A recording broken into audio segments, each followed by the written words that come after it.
Good morning student. जैसा कि आप लोग जानते हैं कि अपना देश और संपूर्ण विश्व वैश्विक महामारी से ग्रसित है। हम लोग भी उसी से बचने के लिए, संक्रमित होने से बचने के लिए लॉकडाउन में सुरक्षित अपने घरों में है। इस हालत में कोई कहीं भी कोचिंग, ट्यूशन, कॉलेज में पढ़ाई बाधित है। जब सरकार के आदेश होगी तब पुनः हम लोग ऑफलाइन क्लास के लिए आइडियल कोचिंग सेंटर सोसराय, जो यूनाइटेड बैंक एटीएम के ऊपर स्थित है, हम लोग वहां पर आएंगे। आप लोग भी पढ़ने के लाइएगा। अभी ऑनलाइन हम लोग क्लास दे रहे हैं। 12 क्लास 11 से 12 में गया है,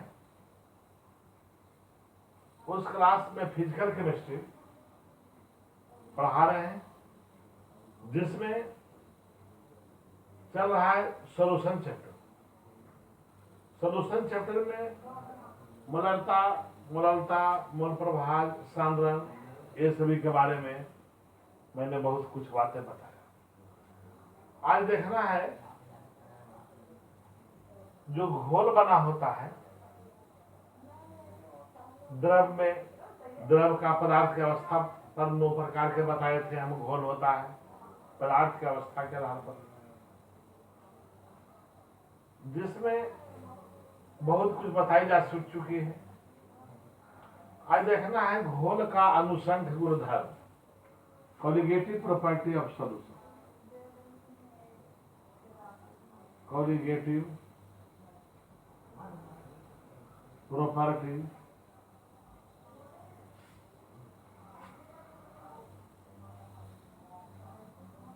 ऑफ सॉल्यूशन। इसका हिंदी होता है घोल का अनुसंग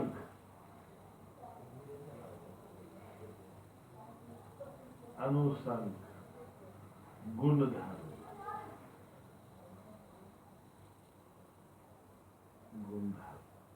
यही होता है घोल का अनुसंग गुणधर्म। इसका मतलब क्या हुआ कि अनेक गुण, घोल जो होते हैं उसके अनेक गुण होते हैं।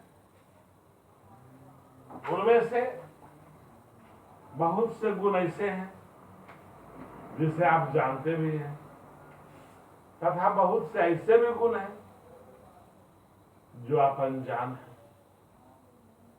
तो इस जैसे में परासरण दाब या परासरण क्या है, या ऑस्मोटिक जिसको प्रेशर बोलते हैं, परासरण दाब के बारे में इतना ही नहीं, lowering of vapour pressure, elevation of boiling point, dispersion of freezing point,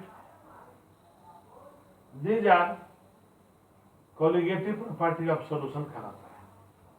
यानी घोल का अनुसंग गुणधर्म कौन कौन से हैं, उसी के बारे में बोल रहे थे कि ऑस्मोसिस, ऑस्मोटिक प्रेशर, फिर इसके अलावे वाष्पदाब का अवनमन, क्वथनांक का उन्नयन, हिमांक का अवनमन, these are colligative property of solution.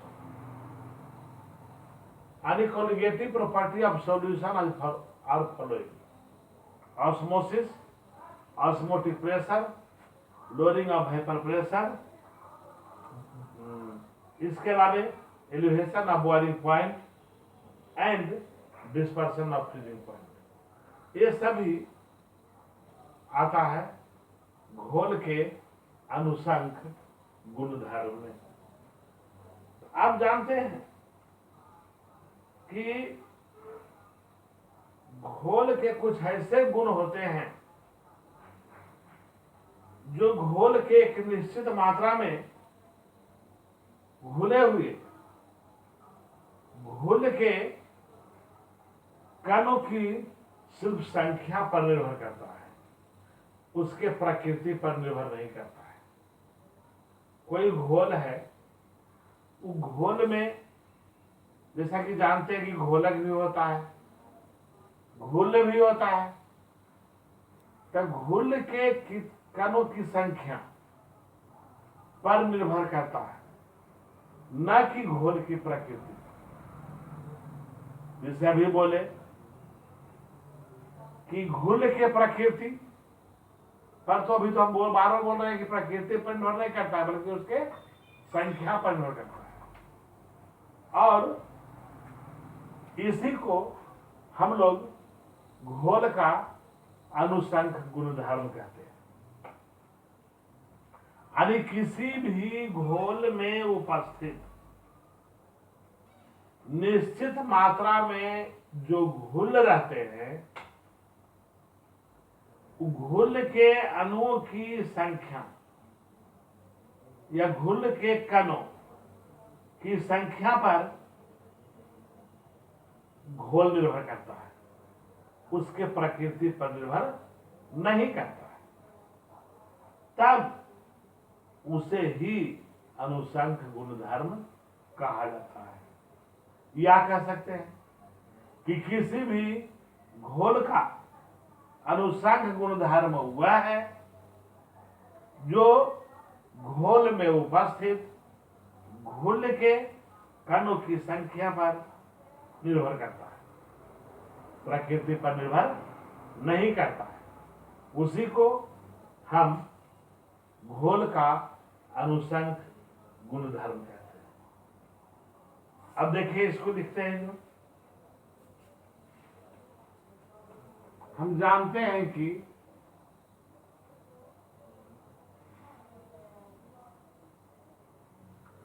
जानते हैं कि घोल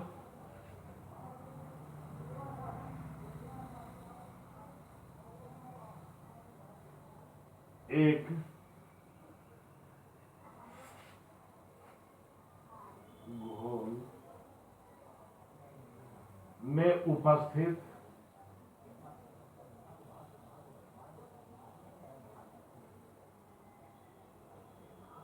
घुल की संख्या पर निर्भर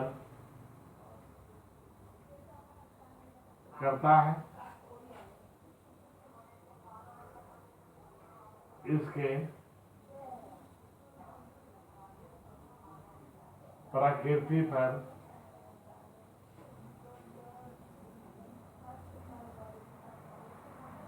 निर्भर नहीं करता है। अर्थात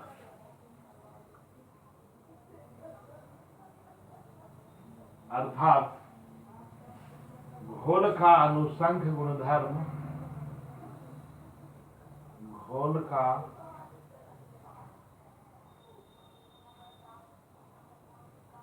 अनुसंख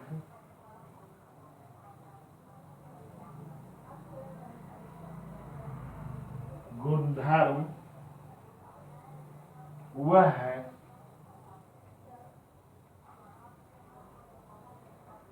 जो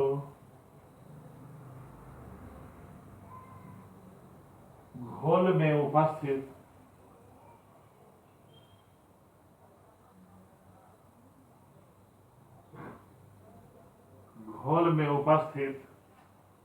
घोल के कणों की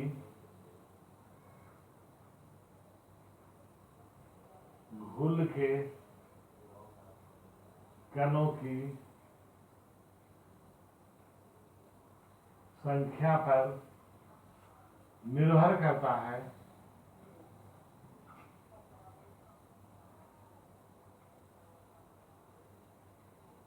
निर्भर करता है कोलिगेटिव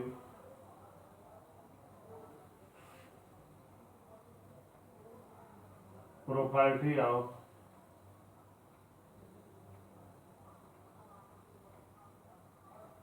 सॉल्यूशन कहलाता है।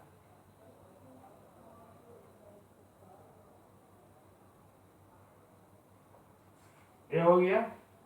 अभी घोल का अनुसंग गुणधर्म किसको कहते हैं, तो इसके बारे में हो गई कि पहला बात तो हम जानते हैं कि घोल किस पर निर्भर करता है, तो उसमें जो घुल की मात्रा उपस्थित होती है उसी के अणुओं की संख्या पर निर्भर करता है, उसके बनावट उसके प्रकृति पर निर्भर नहीं करता है। तब उसी के संदर्भ में एक मैंने परिभाषा दिया कि घोल का अनुसंग गुणधर्म वह है जो घोल में उपस्थित घुल के कणों की संख्या पर निर्भर करता है, कोलिगेटिव प्रॉपर्टी ऑफ सॉल्यूशन कहलाता है। अब है कि कोलिगेटिव प्रॉपर्टी ऑफ सॉल्यूशन कौन कौन है, ये ध्यान देना पड़ेगा। तो देखते हैं।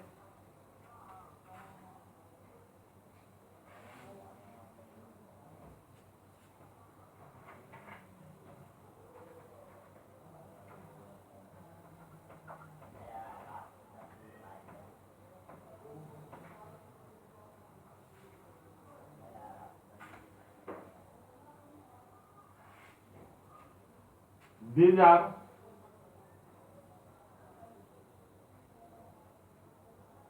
following, यह निम्नलिखित है। पहला ऑस्मोसिस, दूसरा osmotic pressure,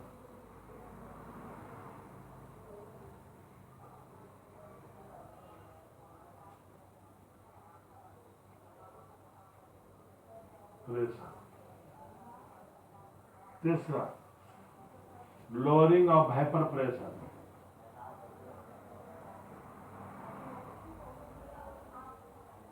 lowering of vapour pressure. इसके अलावा चौथा एलिवेशन ऑफ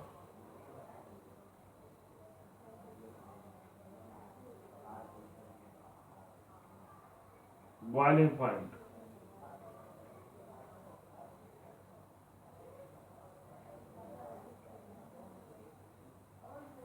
चौथा डिस्पर्सन ऑफ डिपर्सन,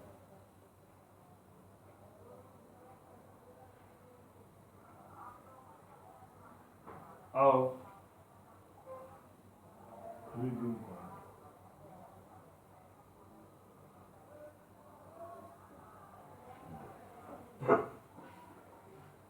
ये सभी को हम लोग कहते हैं colligative property of solution. Colligative property of जो सॉल्यूशन है ये मुख्य रूप से ये 5 है। पहला ऑस्मोसिस परासरण, दूसरा ऑस्मोटिक प्रेशर परासरण दाब, लोअरिंग ऑफ वेपर प्रेशर वाष्प दाब का अवनमन, एलिवेशन ऑफ बॉइलिंग पॉइंट यानी क्वथनांक का उन्नयन, और डिस्पर्सन ऑफ फ्रीजिंग पॉइंट यानी हिमांक का अवनमन। अब इसी को हम लोग बारी बारी से देखना है, यही है इसमें पढ़ने का मुख्य रूप से। तब एलिवेशन ऑफ बॉइलिंग पॉइंट का मतलब क्या हुआ, क्वथनांक का उन्नयन। क्वथनांक का उन्नयन से क्या मतलब है, जैसे कोई भी वस्तु मान लेते हैं कि 100 पर उबलता है, लेकिन उसमें ऐसा चीज मिला दीजिए कि 100 पर नहीं उबल करके 102 पर 103 पर 104 पर उबले, यानी बढ़ गया।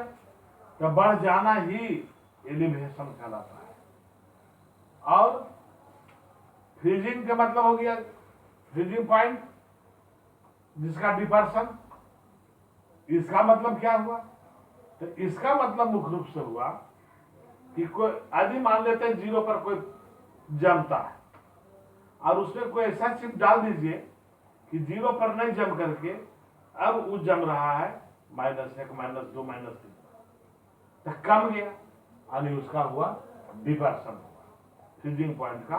तो ये 5 जो हो गए, osmosis, osmotic pressure, lowering of vapour pressure, elevation of boiling point, depression of freezing point, ये 5 को हम लोग कहते हैं कोलिगेटिव प्रॉपर्टी ऑफ सॉल्यूशन। तब पहले चलते हैं ऑस्मोसिस क्या है।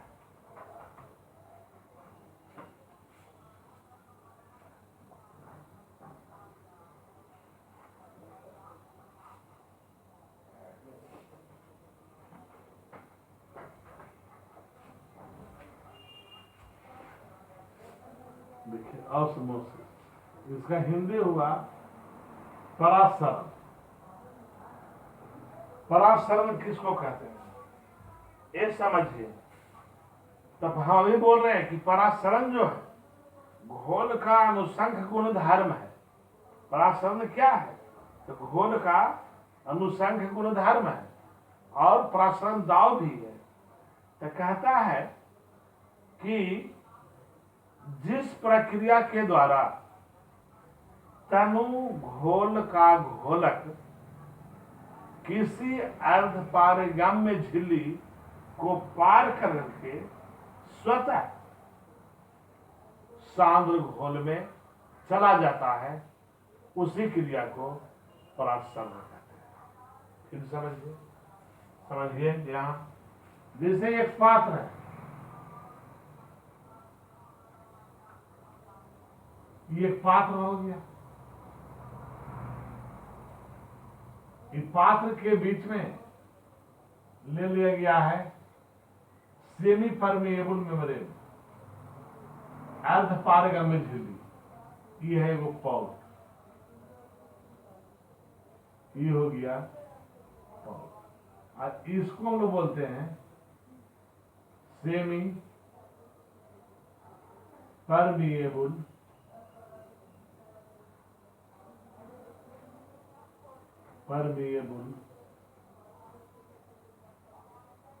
मेम्ब्रेन। अब क्या करते हैं कि एक तरफ इसमें डाला हुआ है तनु घोल, तनु का मतलब ज्यादा पानी मिला हुआ, और एक साइड डाला हुआ है सांद्र घोल, मतलब गाढ़ा घोल। इसमें घुल के इधर सांद्र है यानी कंसंट्रेटेड है,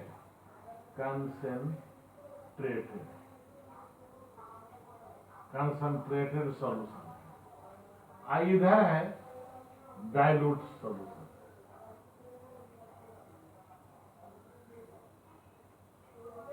यही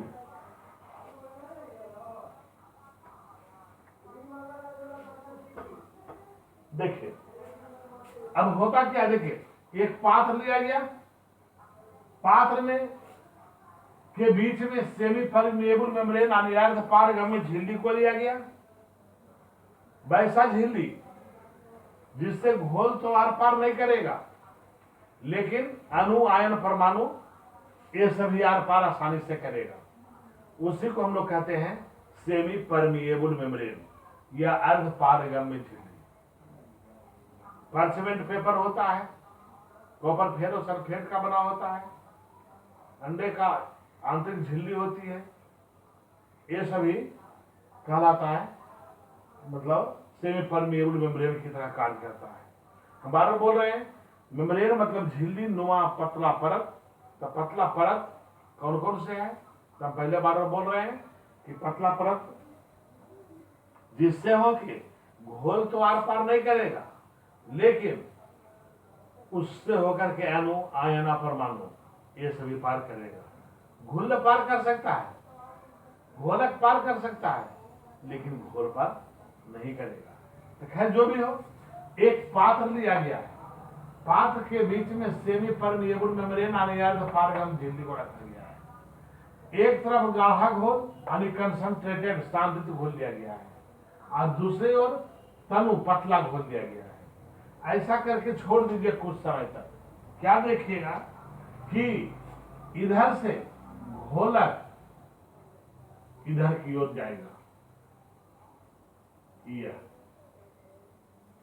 तो इस क्रिया को हम लोग बोलेंगे, क्या बोलेंगे? ऑस्मोसिस बोलेंगे। समझे? ये ऑस्मोसिस की क्रिया होगी। फिर सुन लीजिए कि एक पात्र लिया जाता है जिसके बीच में वर्टिकल रूप से सेमी परमेबल मेम्ब्रेन को लगा दिया जाता है। एक तरफ कंसंट्रेटेड और दूसरी तरफ डाइल्यूट सॉल्यूशन को रखा जाता है। कुछ समय तक उसे छोड़ दिया जाता है। तब ये देखा जाता है कि तनु घोल से घोलक की मात्रा सांद्र की ओर गति करता है। इसी गुण को हम लोग ऑस्मोसिस कहेंगे, ऑस्मोसिस। और देखिए इसको,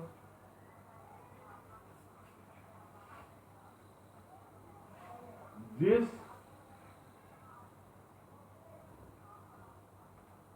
प्रक्रिया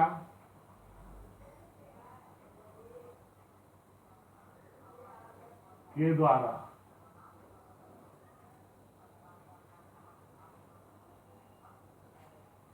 तनु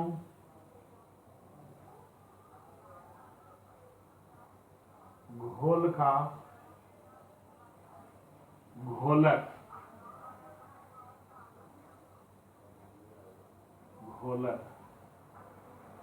अर्ध पारगम झिल्ली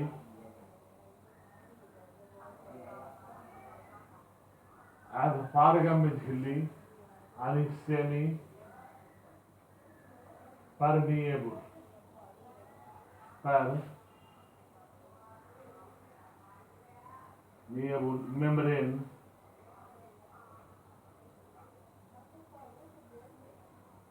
मेम्ब्रेन को पार कर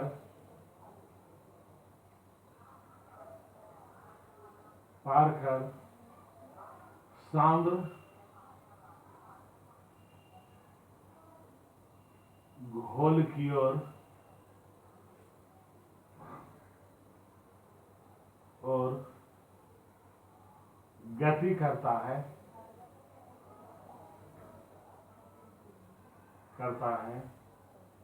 तब उस क्रिया को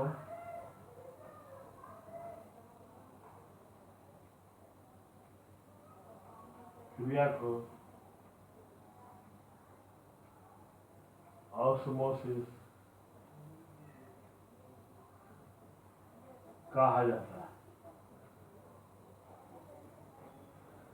ये हो गया ऑस्मोसिस यानी परासरण के बारे में।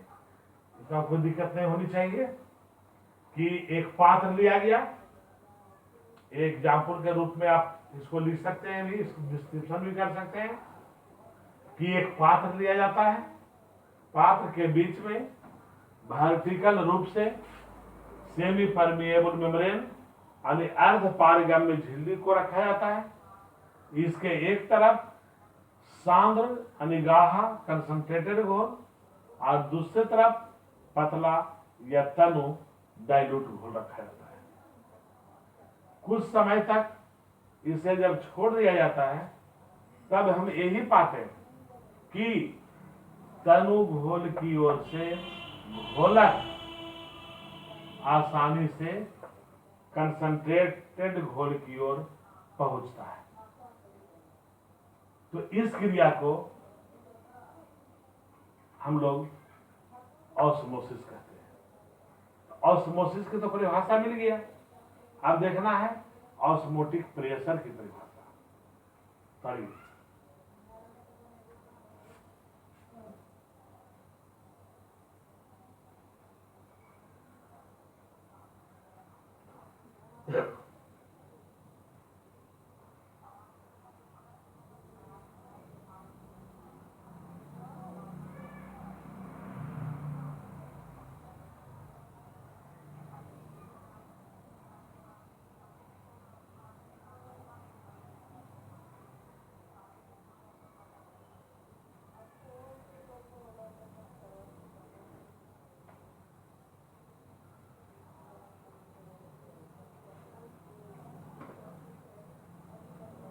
देखिए,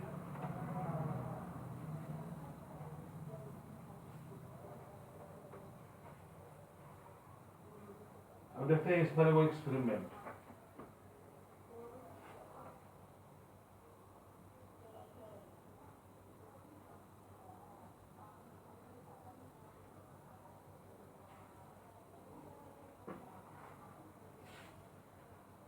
एक वैज्ञानिक है एवेनॉल्ट,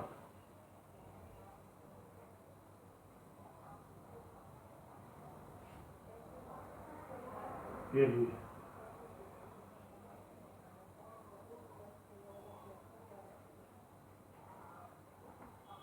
देखिए, एवेनॉल्ट नामक वैज्ञानिक एक थे जो 1748 ईस्वी में ऑस्मोसिस के संबंध में एक प्रयोग किए थे। वो प्रयोग में क्या किए थे वो देखिए। ले लिए थे एक थिस्ल की,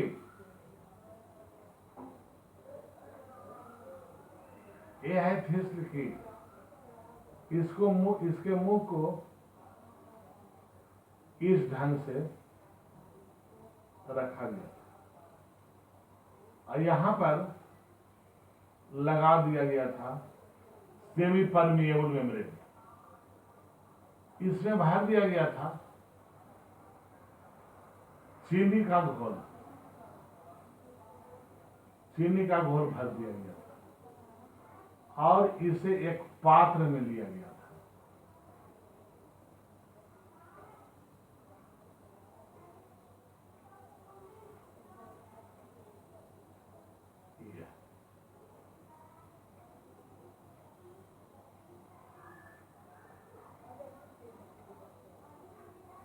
ये है पात्र, ये है थिस्ल की,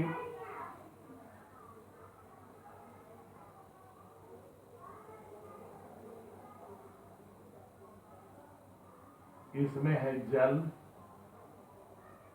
और इसमें है शुगर सॉल्यूशन। यही है। देखिए, इन्होंने क्या किया था, एवेनॉल्ट नामक वैज्ञानिक ने 1748 ईस्वी में ऑस्मोसिस के संबंध में एक प्रयोग किया था। इस प्रयोग के अनुसार क्या किए थे कि एक थिस्ल कीप लिए थे वर्टिकल रूप से, जिसके नीचे में डाल दिए थे सेमी परमिएबल मेम्ब्रेन। निचले भाग में है सेमी परमिएबल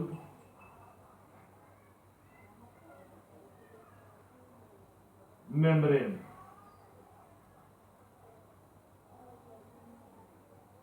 नीचे में लगा दिए थे थिस्ल कीप के निचले भाग में। अब थिस्ल कीप में भर दिए थे चीनी का गाढ़ा घोल और बाहर में भरा गया था पात्र में पानी, जल। इतना करने के बाद छोड़ दिया गया 1 घंटा 2 घंटा के लिए। क्या देखा, देखिए दोनों का स्तर समान रखा गया, घोल और पानी दोनों का स्तर समान था, एक था। लेकिन 1-2 घंटे के बाद क्या देखा गया कि ये जो इसका स्तर था ये ऊपर उठ जाता है, इसका स्तर ऊपर उठ जाता है। पहले कम था लेकिन ऊपर उठ गया इसका स्तर। यह है सेमी परमिएबल। इससे क्या साबित होता है? इससे साबित यह होता है कि जल सेमी परमिएबल मेम्ब्रेन के द्वारा इस नली में प्रवेश किया और इस नली में प्रवेश करने के कारण इसका तल पहले जितना था उससे ज्यादा ऊपर चला गया। ऑस्मोसिस की क्रिया हुआ। फिर सुन लीजिए, इसको लिखने की जरूरत नहीं है, स्वयं लिखिए इसको।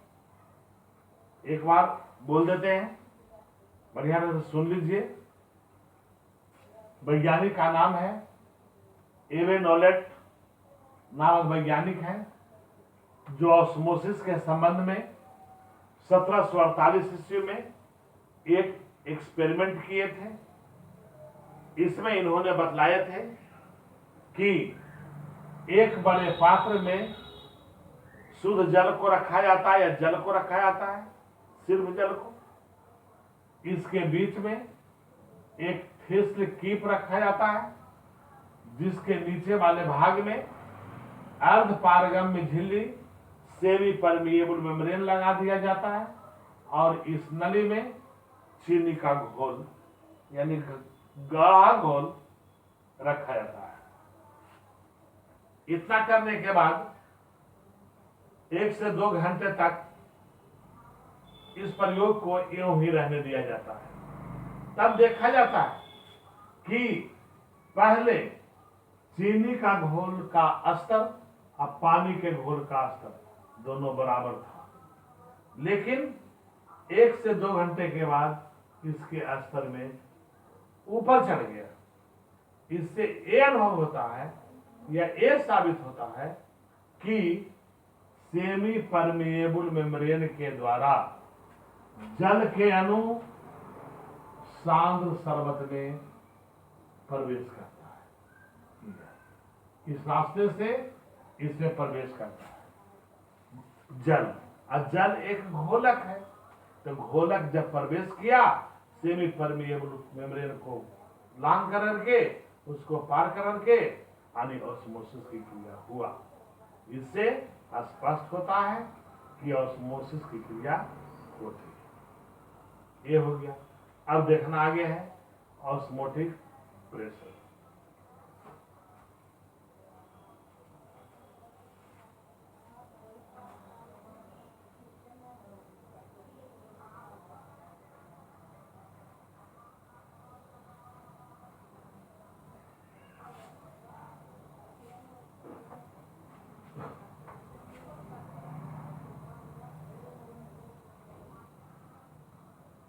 ऑस्मोटिक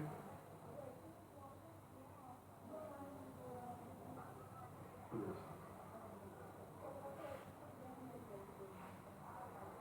ऑस्मोटिक प्रेशर क्या चीज है? देखिए, इसको समझने के लिए एक पात्र लेते हैं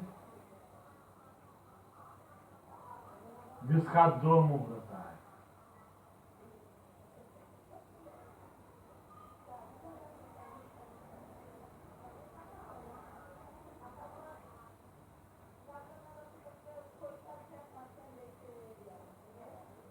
बीच में अर्धपारगम्य झिल्ली है। ये हो गया पात्र, और ये हो गया सेमी परमिएबल मेम्ब्रेन।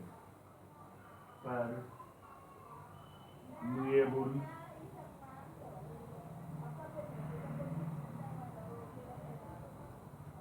मेम्ब्रेन। अब घोल को एक इस तरह भी रखिए, एक पट्टी सामने घोल रहेगा और एक साइड तनु घोल रहेगा।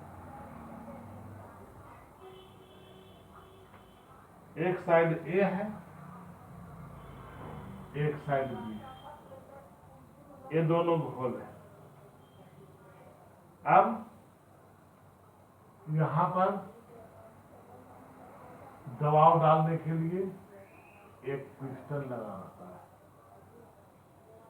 ए बी ए मान चलिए, आई हो गया। एक पिस्टन यहां लगा रहता है ऊपर से दबाव डालने के लिए।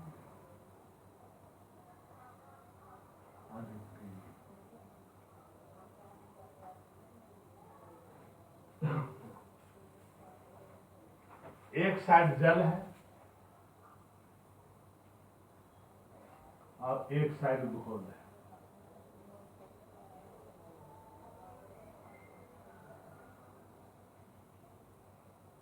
एक साइड जल, एक साइड घोल। अब देखिए, फिर समझ लीजिए बढ़िया ढंग से कि एक पात्र लिया गया 2 मुंह वाले, जिसके बीच में सेमी परमिएबल मेम्ब्रेन अर्धपारगम्य झिल्ली को लगा दिया गया।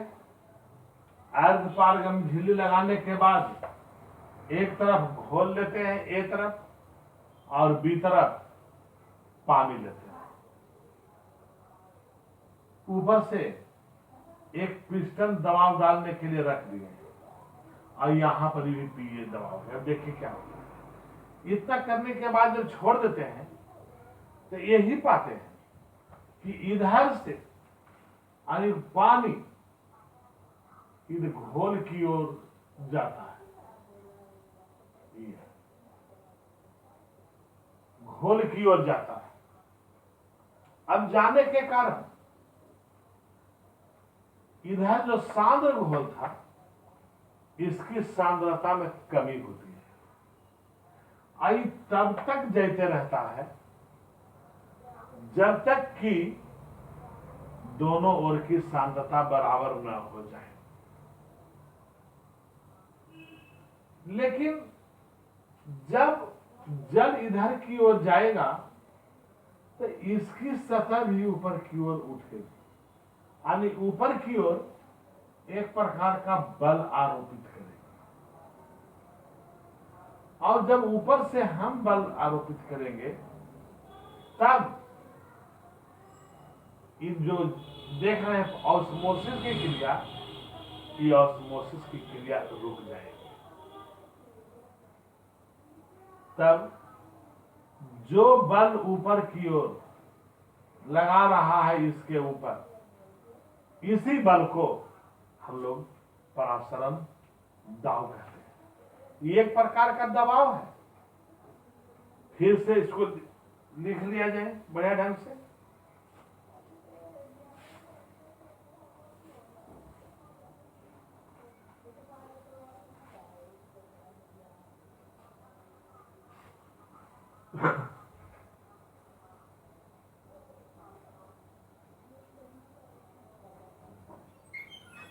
ए भाग पात्र के ए भाग में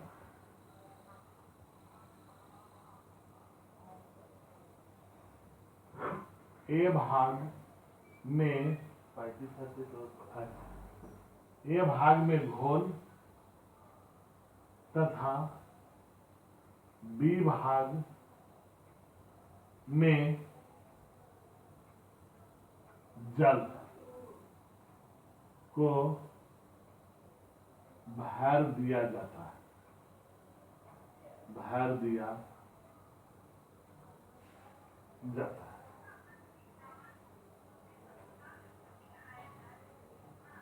तब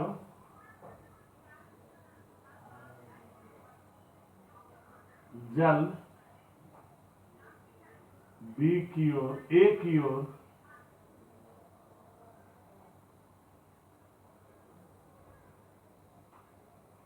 जाने लगता है,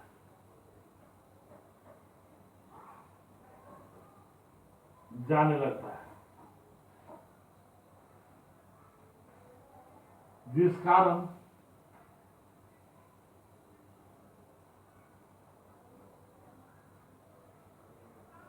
ए तरफ की घोल के अणु पिस्टन पीए पर दाव ऊपर की ओर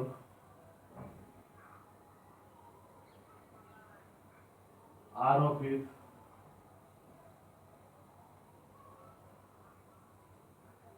करता है। इसी दाव को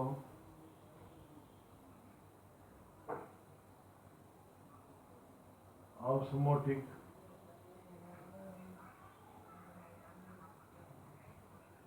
प्रेशर कहा जाता है। यह हुआ ऑस्मोटिक प्रेशर के बारे में। अब इस पर भी एक्सपेरिमेंट है। ऑस्मोटिक प्रेशर को कैसे हम समझेंगे। तो खैर जो भी हुआ, ऑस्मोटिक प्रेशर क्या है देखो फिर जान लीजिए संक्षेप में कि एक पात्र में दो मुखा लिए गया है जिसके बीच में सेमी परमिएबल मेम्ब्रेन लिए हैं। एक तरफ जल है, एक तरफ घोल रखा गया है, ऊपर में एक पिस्टन दबाव रख दिया गया है। कुछ समय के बाद देखते हैं कि जल के अणु यानी घोलक के अणु पहुंच जाता है पात्र बी की एक तरफ, जिसके कारण पिस्टन पर एक प्रकार का दबाव आरोपित करता है और इसी दबाव को हम लोग ऑस्मोटिक प्रेशर की क्रिया करते हैं, ऑस्मोटिक प्रेशर कहते हैं। तो इतना तक रहने देते हैं, अभी आगे बहुत इसमें है। तो कहने का मतलब घर में रहिए, सुरक्षित रहिए, बढ़िया से रहिए कि आगे दिन क्लास होगी 4 बजे, तब तक के लिए पढ़िए, मन ला के सब्सक्राइब कीजिए।